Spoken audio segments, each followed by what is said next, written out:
Everything is marketing, really.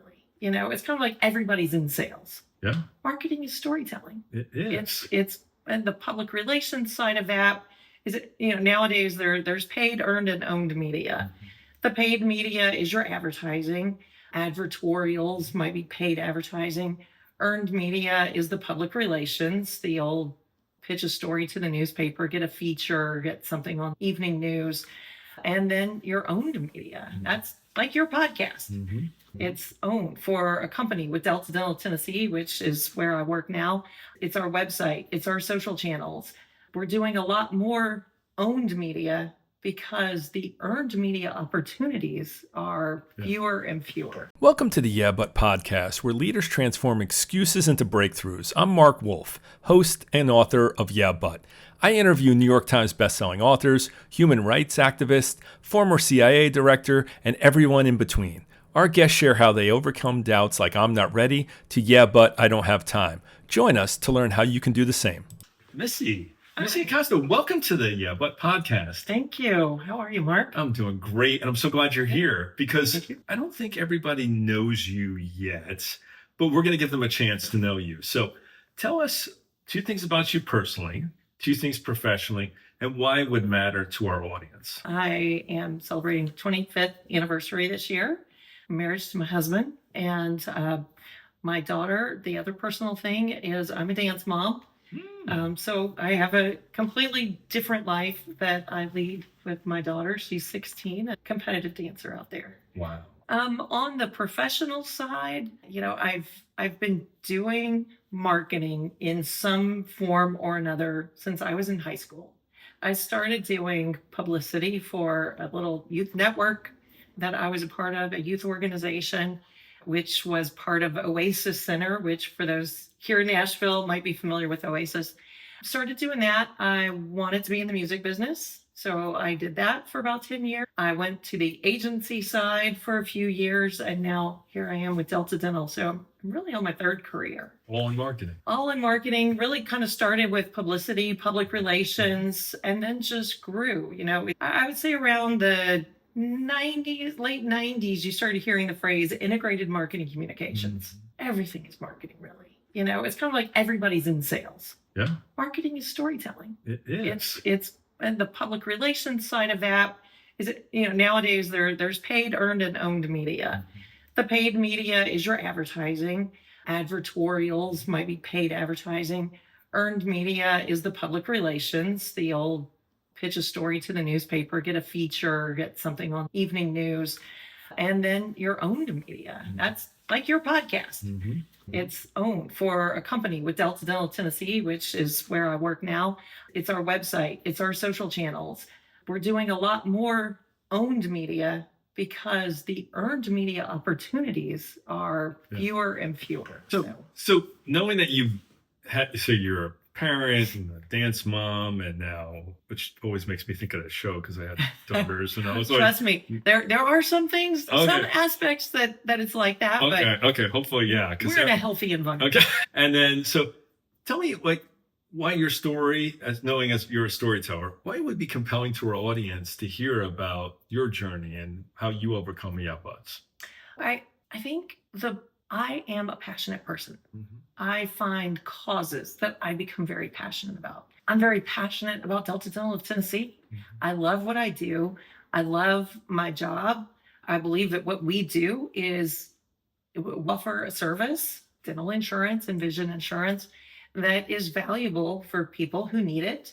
But besides, we do good, we do well on that side, but we also do good. Mm-hmm. We are a not-for-profit corporation, and in lieu of there are federal taxes that we are exempt from, we're able to take that money and put it back into the communities where we serve. Mm-hmm. So we're able to help support charitably run dental clinics. We're able to help educate dental students for tomorrow, not only through scholarships, but also spaces for them to learn productively, like a simulation lab. Our former CEO was a practicing dentist for many years. He practiced on patients. Now, dental students are able to practice on a dummy head with resin teeth. That's much different. You really get to get those skills honed in more easily. But, there's I like also connecting people to their passions, helping them figure out what it is that they're passionate about.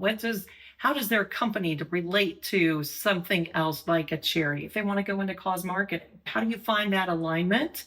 And because those things, they have to be authentic. Mm-hmm. They have to be organic. You can't force them, or the consumers can see right through that. You're going to lose that support if cause marketing is intended. You want to help the organization, but at the same time, you want to help your company too. You see, so it's that mix, and we're going to get into some of your yeah buts and overcoming that. But it's what I'm hearing is there's a lot of passion in what you do, mm-hmm. and you're a good spokesperson for a lot of causes because you want somebody excited about what they do. But that's not always the case. Mm-hmm. Some people, even unintentionally, have yeah buts that hold them back mm-hmm. from doing what they're really good at because they might have heard it from someone else that they're not, or all of a sudden they had a bad advertising campaign or something got pushed back. And how do you work through, and what are some of your yeah buts that you've had to work through in your career and even outside your career? Because we're more than just our careers, I hope. Yes.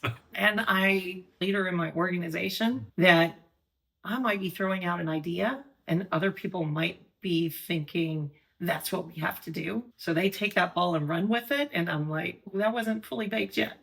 So the difference between ideation, which is just curation of potential concepts, versus saying something as a leader and it being like, it was said by leadership, so we have to do it. Right. So that could be in our book, we talk about, yeah, but what's the plan, right? Mm-hmm. A lot of people want to know what the plan. So how do you deal with the ambiguity sometimes? And, you could have something where you're like, how do I suggest something? Because I think it needs discussion. Mm-hmm. It needs to be talked about. It needs to be explored, even though I know it's not fully baked. How would you address something like that? There are times when we're in a team meeting with the marketing team. I oversee marketing. And we have meetings on a weekly basis. And there are some times that we start throwing out ideas. The purpose of that weekly team meeting is to find out, are people encountering hurdles? Are we saying, just kind of keep that finger on the pulse and make sure things are still moving through the hopper. And then sometimes we might throw out a new idea. And it's at that point, we might start going down that rabbit trail and we have to reel ourselves back in. It's like, okay, let's set up another opportunity for us to meet to discuss just that. Mm-hmm.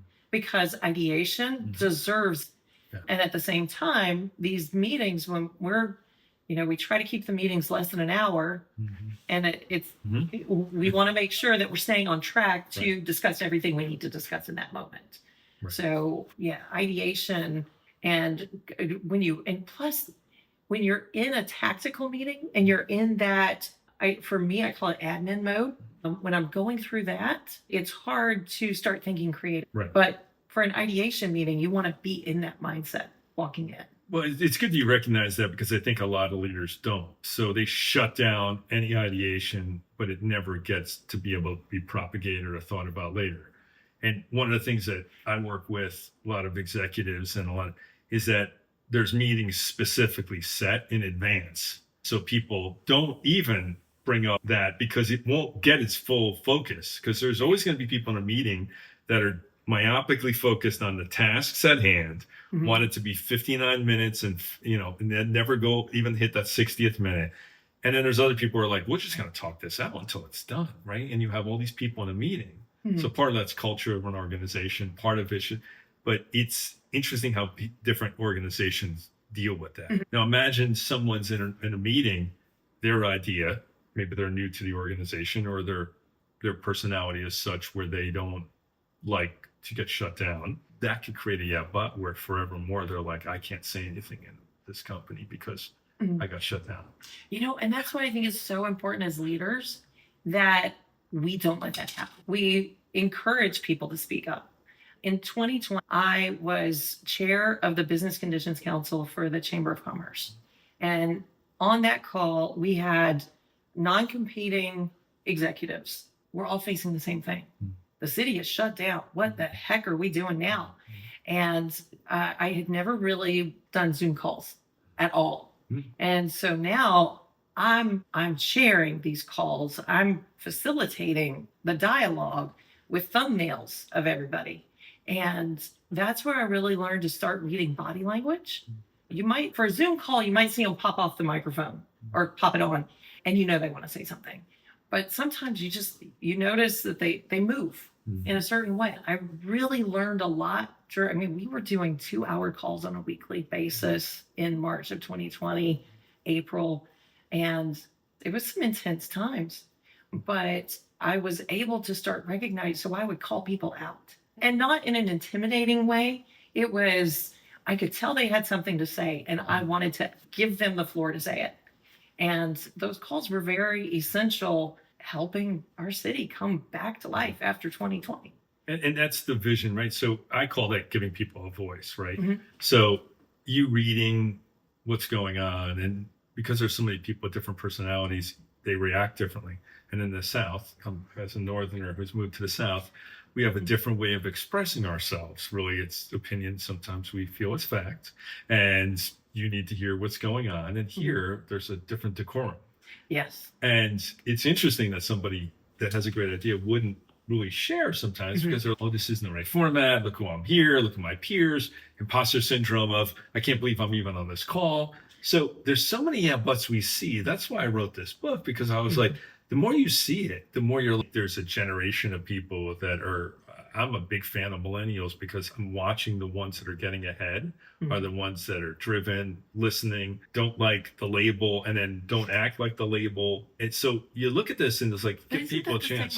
Well, it is. But that's the beautiful part, right? We're not 20. So we've lived through a few generations of people, but we want to pigeonhole people in like, they're a boomer, so they're going to do this, or they're a female, so they're probably going to be stuck with this. And generalities are useful sometimes to understand biases that we already have can already cause so many problems where people don't get a chance. And what I want to do is be like, show up. Like, when I asked you on the podcast, you could be like, why me? And I was like, because I've seen you interact. I've seen how you care. I see how you're community oriented. I know how you communicate. So you're a perfect person for this. And people need to know more than just about Delta Dental. They need to know how a leader at an organization that's not in a C-suite still has impact. And it's not just because she's worked for the company for a while. It's who she is. Like, we put you other places, you're still the same person, aren't you? Well, that's the authenticity of it, is that when you can recognize things. So when I did on my podcast, I was like, you were probably this before this company. And they're like, yeah. And I was like, yeah. Once you get to own who you are, it's a lot easier to be who you are no matter where you put somebody. So let's talk about some of the yeah buts that you specifically overcame. Okay. So what was one of the first yeah buts that came to your mind when you were reading through the book and you were like, oh, I got 15 to pick from. Okay, can I only pick a few? Yes. In the first set, yeah, but I don't have. That's one, I can let that be a defeater. I've got the same number of minutes in my day. What am I complaining about? So I think there are, I can let that keep me back, or I can leverage it to my advantage. And that's why I talk about the 1440 formula, just because it seems so obvious that I was like, we all have the same amount of minutes. It comes down to prioritization so much. Like, people that don't know how to say no to someone else. So what does that mean? There's always going to be demands on your time. And what I noticed in the South, and I noticed with people that are really caring, they want to help everyone, but you can't save every stray kitten. You can't help every single person. You just can't, because it's not effective or efficient, right? Yeah. And I know these are people, but the thing is that something else is not happening, maybe with your own family. And that's what I was talking with this younger employee about, was developing time blocks and create that time on her calendar that's what she does, so that it's not, we have to really be careful to not let Teams or Slack, all of those different chat mechanisms, plus email. It's so easy to take one of those, it's only going to take me 10 seconds. Well, it may only take 10 seconds, but it takes you 5 minutes to regroup, to get back into the mental state where you were, if you were writing something, or if you were developing a plan, or whatever the big rock is. So you do have to be careful for that. And but I don't have time. It's okay. You're not gonna have time to get everything done. Just make sure you make time for the things that matter. And that's your work priorities as well as your home and family priorities. And that's one I have failed at many, many times. But, I try. Oh, I coach people who try to make up time. Doesn't always work so well, but they know that they've spent so much time on their careers or so much time doing something that they forgot other things. And overcoming a yeah, but sometimes is about actually understanding what's important to you. And I think a lot of people miss that. Do you ever notice how people sometimes miss the bigger picture? And when I say that, that could be anything, like why they work, what's going on, what's really truly important. That is something that I try to make sure the marketing team at Delta Dental understands that purpose, understands that why. And we've even had meetings where we talk about our why, because yes, the number one thing that we have to do as a marketing team for Delta Dental of Tennessee is we have to help our sales team sell insurance. That's our number one priority. We can't do anything else if we're not selling dental insurance and we're not selling vision insurance. There's nothing wrong with that. We have a valid product. I feel that we have a very, it's a good product, service. And, a lot of people think the insurance companies are the big evil companies, but I believe in what we do. And so as long as we're taking care of that side of the house, which that's the number one job, we are there to enable our sales team to do their job better. Last week, I had an opportunity with City Current, which is where I met you. I was in Memphis, and we were the host for the event. Shamiqua Holdsclaw was the speaker. So I'm having dinner. I'm across the table from Shamiqua Holdsclaw. 3-time national championships at University of Tennessee Lady Vols. Worked with Pat Summit, who is amazing. Olympian. And then it dawned on me, she's not the first Olympian I've dined with. I was at a luncheon, and I was sitting next to Scott Hamilton. And it's one of those things. It's almost like pinch me, or either pinch me or I don't want to wake up because this is a really good dream. But I do deserve that seat at the table, and that's okay. It's interesting. It's coming from the North, right? I've been in Tennessee for a decade and a half now, but not long enough to pick up the accent. No, I don't know if that's ever going to happen. I also don't have a really heavy, strong New Jersey accent like Cake Boss or Sopranos, but one of the things about the South, and my mom always said this, she's like, people are just people. It doesn't matter what they do. And we came from a blue collar family too. And the thing I recognize is when you're across the table and you realize that some people that have accomplished a lot are just regular humans, it makes it a lot easier. Yep. And because you're like, wow, they still have to eat food and they still have to have some hydration, and look, they're just like humans. We all put our pants on one leg at a time, right? I mean, that's an old saying. So it's interesting how that's a great level set, but we still in our heads are like, well, look what they've accomplished. Because there are those people that have such huge egos and are the, pick out the green M&Ms people and all the, my water has to be at a certain temperature, that you're like, okay. But recognizing that person that you met or me still has the same fear. I mean, Scott Hamilton, his story of overcoming is significant. Every time I hear it, I'm always like, oh my gosh, I forgot about that. I mean, I forgot how many failures and how many issues and I think we all have these stories, but we don't have a platform sometimes to tell our stories. I'm sure if we sat here long, you would talk about lots of things that other people would be like, I never knew that. And even your friends would be like, really? Because it's not something we always talk about, but at a certain point in our life, it's interesting to share. Hey there, it's time for a quick break. While we're diving into how to live, learn, and lead better, I wanted to let you in on something I'm really excited about. If you've ever found yourself stuck in the yeah, but cycle, those moments where excuses get in your way of your potential, my new book, Yeah, But, Cut Through the Noise to Live, Learn, and Lead Better is for you. The book is packed with practical strategies, real stories, and actionable advice to help you stop making excuses and start making progress. Whether you're a leader, a learner, or just someone looking to cut through the noise, Yeah, But has something for you.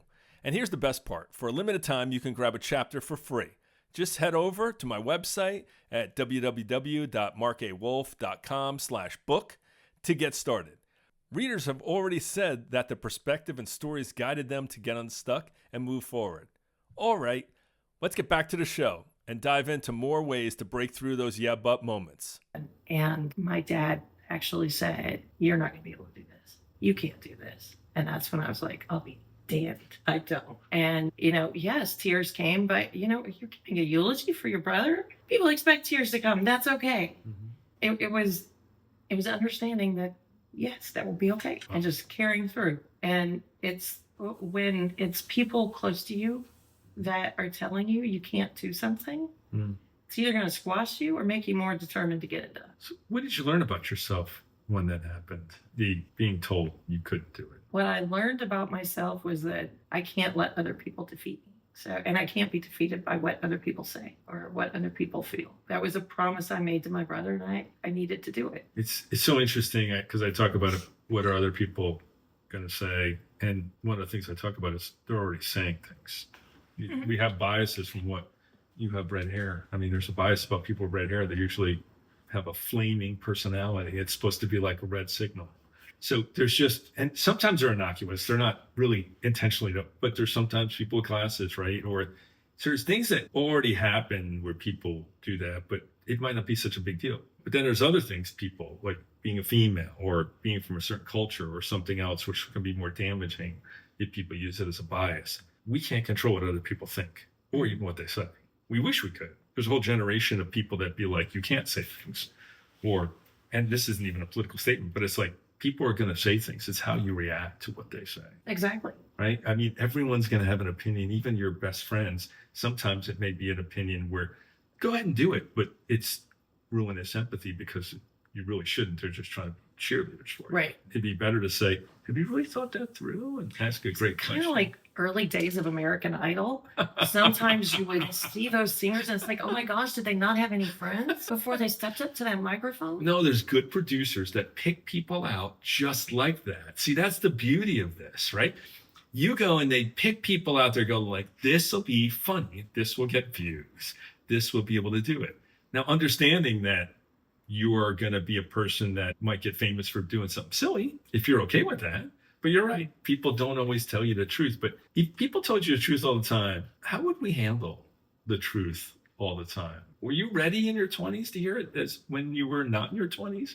Maybe a little further down the road? Did you handle hearing the truth differently? That's a good question. I've never really thought about that. I would say for sure that I am thicker skinned today. I used to have a boss, and this was late 20s, early 30s. I had a boss that it's just business. He would tell you, I mean, he was blunt to the point, probably to the point of tears for a lot of people. But it's just business. And it's like, okay. And so that, I guess, you hear the phrase water off a duck's back. I would take things very personally, but working with him, I really did develop that. I've worked with a lot of people that it's a lot easier for me because they're paying me to give them a reality check on how to attain a goal. So it's a lot simpler for me to be like, you told me you wanted this for this organization. Is that still yes? Okay. Are you willing to make sacrifices and changes to be able to get there? Yes. Do you realize what you continue to do is not getting you there? Yes. If I left today, would you get there? No. Yep. Right? So you're like, okay, so I just want to make sure we're level setting to understand what that is. Then everything that comes out with still caring is still, you told me you wanted this. And if you could have done it without bringing someone out from the outside, sometimes people inside, what I noticed is that they can't, because culturally we don't actually rock the boat, or culturally we don't, right? Or you know what, I'm just going to go to my leader because this leader's mean and say mean stuff, but my leader doesn't. So I'm just going to go, kind of like people separate parents where they're like, oh, I'll ask mom if dad says no, right? But the same thing I did in my family is the same thing I do at work. I was like, I told our kids, 2 daughters, right? I said, if you ever go to mom when a dad says no, it's not no, it's never.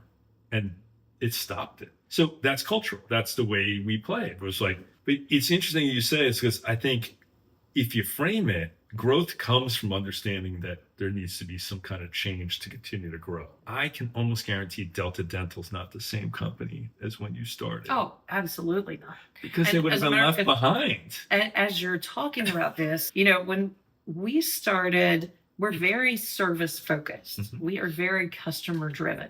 Trying to, my title last year was changed to, or promoted to Senior Vice President of Brand Experience.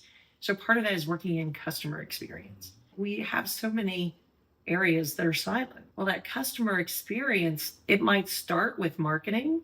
It might further develop with sales, But then you go into operations and customer service, that client retention phase. And so what I am hoping to do is create a layer within the company so that, something that bridge that crosses the silos and connects the silos. See, here's the thing that I think is one of the big takeaways I want people to hear is that sometimes there's going to be leaders that see something and go, I know there seems to be efficiency to go and keep us separated so you can stay in your swim lane or your silo and you get your work done and you don't have to worry about what's going on with the rest of the organization. But what I noticed is that when you keep people only doing their job, they can't recognize the left and the right, how they can help other people because they're like, I'm so focused on my work. Right. They got their blinders on.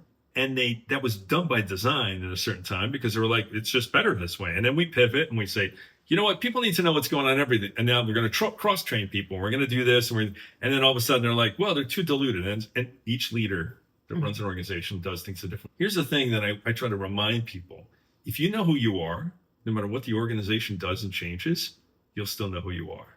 People get lost in that I'm supposed to do this task. And what I share from you is what I hear from other leaders that continue to think was like, what's missing?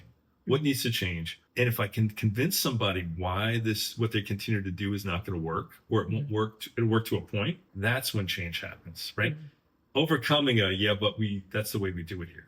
Or, what if we fail? Or, that costs too much money, right? Like it's never a money thing. It's always a thing that says, because if I told you I could make money with something, it would be interesting to do versus not do. Because by not doing something, you actually are leaving money on the table because somebody else will do it. When you're in an organization and you're thinking about this, and as we kind of wrap this up, what's some of the things that you have learned that you want to pass along that isn't common knowledge but should be? Some of the things that you've experienced and even some of the things we talked about that you want to expand on to be like, don't miss this. This is critical. I think the most important thing is communicating to all levels of the organization. We were talking a few minutes ago about understanding your why. The people who answer the phones in customer service, they need to understand that why. It's funny when I wrote a book, right? Not about writing books. But cut through the noise, live, learn, to lead better. Nowhere does it say how to write a book. Multiple people have written books because of this book. They're like, hey, by the way, 6 people have come up to me and been like, I'm writing a book thanks to your book. I was like, this is my book. They're like, well, it's a yeah, but I had. I said, oh, okay. So talk about your desire to write a book and some of the questions you had, because I want to make sure we go over that as well. Sure. It's funny because when you approached me at the City Current event, you actually, you recognized my name tag and then introduced me to Chris Kelso, who's another author. And we started talking about your podcast, and it was amazing. I totally believe in God winks. And that was something I had been talking about doing and flirting with the idea. And when you said something to me about that and told me about your book, I was like, okay, God, I got it. And, I actually purchased the book when you invited me because I wanted to know what I was getting myself into first. I don't blame you. And, but just chapter after chapter, it was like, okay, God, I'm getting the message now. And it's one of those things, it's hard because I don't have time. What if I fail? I've never done it before. And I want to speak. I want to do the speaking tour kind of thing. And not necessarily that become my full-time job. This is crazy, Mark. When I was little, I once had a thought, someday you're going to be an inspirational speaker. And I was like, what the hell is that? It's like the words were put into my head and I had no concept of motivational speaker. That was it. I had no concept of that when I was a child. And so now it's funny that popped back up, that memory, as I was reading, and it's like, okay. And it's something I really want to pursue. It's something I want to do. And it's something, it goes back to that passion and understanding who you are and where you want to be and where you want to go. Because I encounter a lot of companies, a lot of executives who talk to me about what, cause branding and cause marketing. How do I get involved with this? Or, a company and they want to do something, or an individual, and I ask a few probing questions to try to get at what are you passionate about? Who do you want to support? Why do you want to support them? Do you want to support, a lot of people are like, yeah, I'd like to do something for kids. You got to go deeper than that. There are a million charities that support. And then you get to, well, I had somebody who was a mentor to me, or, somebody that pulled me through something. It's like big brothers, big sisters, So you're trying to get to them to understand what makes them want to support a cause that aligns with the way they think or what they've experienced or how they want to help. Exactly. And one of our executives, she wanted to get on a board. And so she came to me and was like, I want you, can you help me get on a board of directors? That's pretty broad. Yes. And so, again, just asking a few probing questions. And rural education was very important to her because she lives in Cheatham County, works in Nashville, but lives in Cheatham County. And she saw the struggles with the school system there. It's like, I haven't even done anything to drive people to my website. And I'm taking off without you almost. Is it like you almost got yourself out of the way to let things happen because there's probably a bigger demand because people already know and like you. Do they even know what you're going to do? Do they know all the details? Do they know all the... No. I don't even know all the details. But isn't that interesting though? What did you just learn just from getting the website out? It's not as difficult as you think. And it's once you put it out there, you can pivot. That's the difference. If you and I had a coaching conversation versus a consulting conversation, it'd be different conversations. Let me just give you an example. So coaching conversations like, so you decide to do that. What are your next steps and what are the blockades to be able to do this? Do you have some timelines and other things that, like, what are the milestones on the way there? The consulting conversation is, okay, so when you want the book, let's work backwards from there. And then let's go, and here's what you need to do. You need to do this, this, this, and this. Different approaches to different things. One is being driven, consulting. One is leading yourself, coaching. You can also do it yourself. But just think, you read a book that is written by a guy that you happen to know. And then, as I say in the book, nothing's new. Everything's, but it was the right time with the right message in person that helped you. How about you do that for other people? Could you imagine what that would feel like? That it's your name on a book doing what I did for you, except you're doing it. How cool would that be? Is it inspiring enough to look at those buts and be like, how much time do you think it would take to write maybe one chapter or get it out of your brain? Oh, I have no idea. But I just said but. What I have consciously, I remember hearing a speaker one time. He was like, the 20 words you need to pull out of your vocabulary. And one of those words was but. And it's need to replace it with and. So it's not but, right. It's for me. And so, I mean, I think that people that work with me probably get tired of, that's one of the things that I correct every time in a press release. And a lot of times people want to say it's not only blah, blah, blah. Just by putting that word not puts a negative connotation on that. So how can we switch that around and make it a positive experience? And you have this opportunity because working with people who want to work with causes, many different times that's going to be nonprofits or it's going to be some philanthropy or family office that wants to go and help. And it's interesting when you think about nonprofits. I always tell people, I was like, that's a tax status. They're like, what do you mean? I said, you have people, you got to produce something. They want you to deliver something. I said, you have customers. They're like, well, yeah. I was like, and you don't have to pay taxes on this, but I do. But we both have to do the same thing. I was like, can I be you? Because it sounds a lot cooler to not pay taxes because it's expensive. If it's a mindset of being a nonprofit, we can't because that's a but. So now you've going to say it to the world, and now people at work know that you have this website, which we're going to put in the show notes and the links and other things in there. How can other people, because they're not the only ones, you have supporters, how can other people help you get this book, get this speaking, move it forward? Or is that something that you don't want anybody to talk about? Do you want people to support you or encourage you? I do want people's support. Okay. I do need that encouragement. At the same time, I have to recognize I have a full-time job. So I don't want to jeopardize anything with that. This is doing the book thing is entirely evening, weekends. Other people and people that it's just profound. You're talking about a cause book about helping people understand because of your Well, and experience. helping and things like that. nonprofits too, because They need to connect with Yes. these people, and if they Yes. are missing the message, Mhm. so imagine how many people would be robbed of that insight if you didn't do your book because of the people you specifically are meant to reach. it's funny that you say that because I started working on my second blog post yesterday, and it's referencing the Thoreau quote about everybody died. I can't remember the exact words, but essentially most people die with the song still in it, and it's time to be a songbird.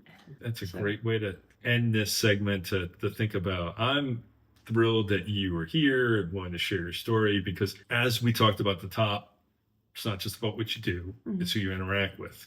Delta Dental is a company, but a company's made up of humans.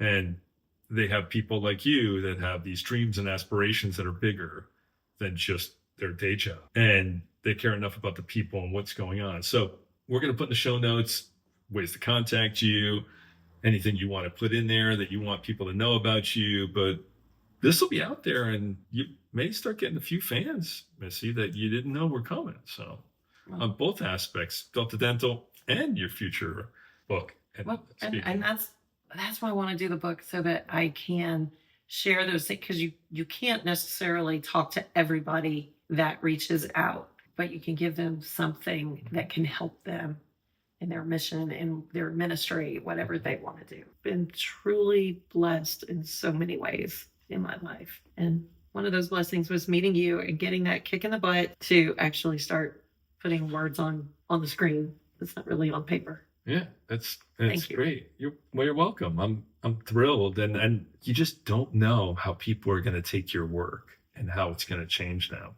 or how it's going to help them. And that's why when you do something that's scary for you, you help other people that are scared in their own way with things that you are still scared of or have overcome.